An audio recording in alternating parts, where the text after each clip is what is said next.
What's happening, family? Listen, I wanted to share this video real quick because this is something that I've experienced recently, and I'm pretty sure that a lot of you guys are going to either experience this or have experienced this in your healing journey. And what it is in your healing journey, you're going to get to a point where you are going to want to tell your truth, but you're going to be torn because telling your truth is going to expose, number one, it's going to expose your vulnerabilities and things that happen to you.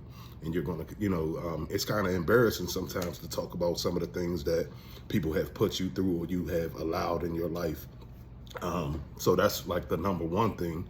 And then the other side of it is realizing that if you tell your truth, it's going to expose the other person. So there's that guilt of actually not wanting to expose your abuser, which is crazy, right? Because it's like this person has done all of these crazy things to you, and then you get to the point where now you're still trying to protect them, and you're like, you are literally going out of your way to protect somebody who has done everything in their power to hurt you.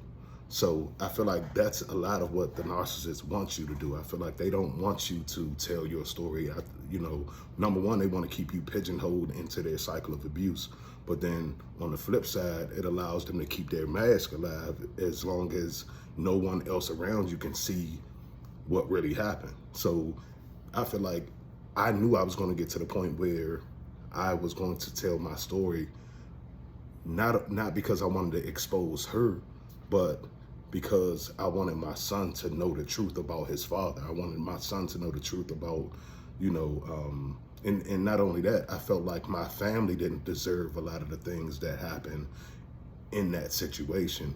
And I wanted my family to kind of know what was really going on in the situation so that everybody was on the same page and everybody had an understanding of what I was dealing with and why things happened the way that they did.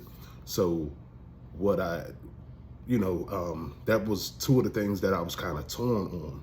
And then I'll give you the flip side of it is, so recently I actually started to tell some of my story.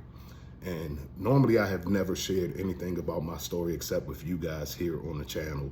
I felt like this was the safest place for me to start telling my story, get organic followers, and supporters that actually have gone through the same thing. Because one of the things that I was running into when I was, first out of the discard was that I would try to tell my story to, I was like telling everybody around me like what just happened, and people was either brushing it off like, oh yeah, that happens all the time, or they were, like, oh, you should have chose better, you should have vetted better, you should have done this better, or you should have did that better. And it was like, basically there was literally this lack of regard for, any of the feelings that I had. So I actually didn't find my place until I started my YouTube channel. And that's when I found all of you guys, and you guys have helped me so much just in my own healing journey, being able to, have an outlet to talk to you guys and tell, parts of my story and have it validated, and not in the sense of, just, oh, I need my story validated because, it's not the truth. Like what it is I was, gaslit throughout a 10-year period or a 12-year period, into believing that somebody was something that they weren't. And then when you try to explain that to people, they don't get it. They, you know what I'm saying? They look at it like you should have known better. You should have saw this coming. And a lot of people don't understand that when you have your own traumas in childhood and things like that, and you go through your, own particular circumstances, you may not grow up learning what boundaries are. And I try to, I've tried to explain that several times on several different platforms now. But so recently I started sharing my story a little bit on Instagram and Facebook. And on Instagram and Facebook, of course, you know a lot of those people a lot more personally. So it's a lot of people I went to high school with and all of that kind of stuff that have heard about my story now. And I still haven't opened up as much as I've opened up to you guys here, because I still don't feel like it's a necessarily safe thing to do. And I would not recommend doing this. Like for any of you guys that are in your healing journey and that you want to share your story, I would not necessarily recommend you guys doing this until you get to the point where you can handle any type of criticism that's coming back, because people are heartless out here these days. They don't care about what you just went through. They don't care about your feelings. They don't care about, people literally lack empathy. And it's not just narcissistic people that lack empathy. It's people like all around you that, the world has become so accepting to just toxic behavior that everything gets swept under the rug, or people just feel like, oh well, that's not that big of a deal. They basically brush it off and invalidate your feelings. So I wanted to do this video right here because that's things that I recently was dealing with, and one of the main things that have always came back was, you should have chose better.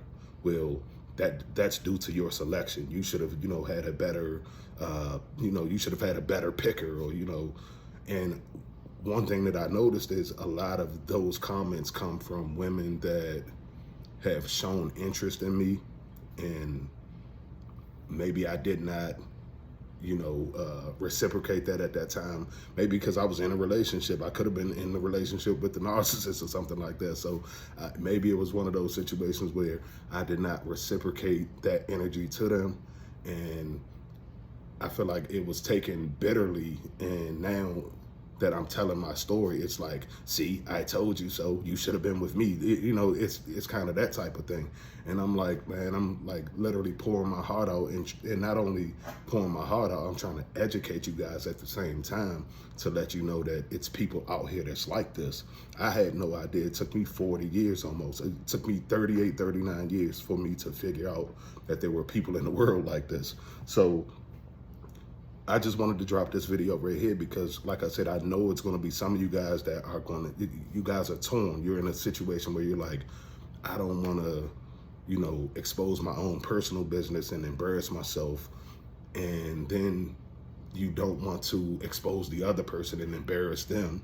You know what I'm saying? But all of that is like ego, man. You know what I'm saying? So when you go through your healing process, one of the things that you're going to go through is like your ego death. You're going to get into a position where all of those things that used to really matter to you and all of that kind of stuff, it's going to go away. Like things that, a lot of the insecurities that you had when one of my insecurities was talking in front of the camera.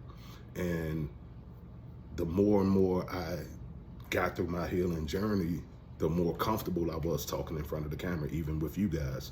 And the more and more I felt like I was getting my voice back, that same voice that was silenced when I was a child due to the abusive nature of how I was raised. So I just wanted to drop this video real quick, show y'all some love, and thank you guys so much for just continuing to rock with the channel. I love you guys so much, and I want to encourage you guys to definitely get to the point where you share your truth. If you feel like the only way for you to heal is for you to share your truth, I definitely encourage you guys to do it. If you want to start a YouTube channel, write a book, any of that kind of stuff, especially productive outlets on sharing your story. But like I said, I just want to throw my disclaimer out there that when you do start to share your story, you are going to have a lot of people that are not going to care, and they are going to kind of throw it in your face, especially people that are interested in you. If they are interested in you or were interested in you, and then you try to tell your story, they not going to feel that, because they like, well, you could have had me, but you didn't choose me, so oh well. You know what I'm saying? And it's a lot of insensitive people out there like that. That's just like, they don't care what you're going through because you didn't give them what they wanted in their situation. And they could totally be toxic as well. You don't have, you never know. But like I said, I just wanted to drop that video real quick and encourage you guys, but also warn you guys to do it when you're in a position to handle any type of feedback, any criticism, because people don't mind invalidating the victims out here, and they will re-traumatize you with some of their comments. So wait until you are able to accept all of the different criticisms that's gonna come back. Now, don't get me wrong, you're gonna have a lot of people that actually support your story as well, and those are the people that kind of make you feel good about you sharing your story and all of that kind of stuff. But there's gonna be a lot of people that just they not rocking with it. So, man, that's my video, man. I will tap in with y'all later. Love you guys. I'll talk to y'all soon.